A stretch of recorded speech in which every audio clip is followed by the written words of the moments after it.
Hague for us. Fernand, good evening. What's the latest where you are? Good evening.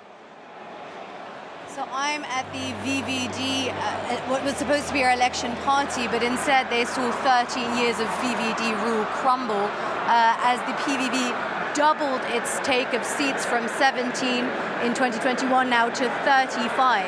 Now this has been billed over the past few days as a very close race between 3 or maybe even 4 parties.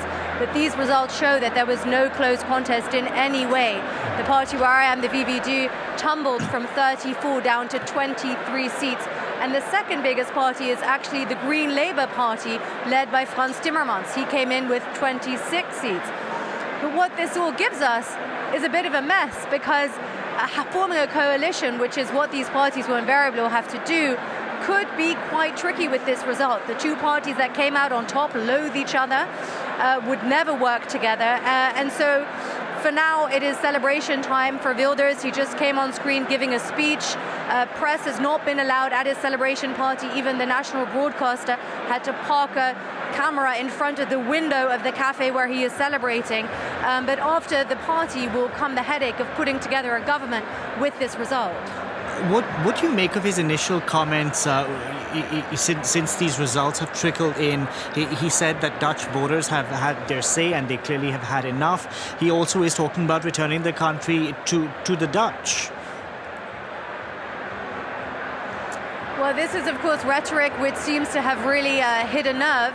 He wasn't anywhere near the polls. As little as a week ago, he wasn't even projected to be in the top 3.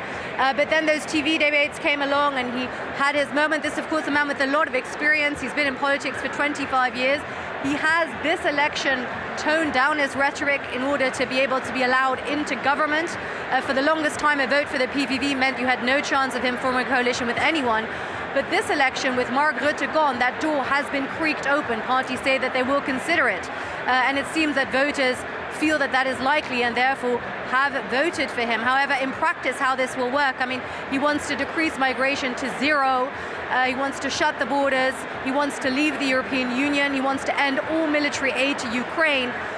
These are all policies which some parties have called unconstitutional, and it will be very hard for him to form a coalition with parties that will back him up. The only option, I've done the math so far, would be with this party where I'm now with the VVD, with Mark Rutte's party, the Conservatives, and then with New Social Contract, this new party which was billed as the Dutch Macron, someone was supposed to surge to the front from the middle.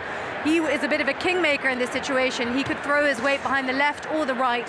But so far, this seems the only likely coalition, but the 3 will have to start talking tomorrow and see if it is feasible for any of them. Fernand, thank you very much for that update. And as Fernand was speaking, we had Geert Wilders, who said now is the time for parties to look for an agreement. We cannot be ignored.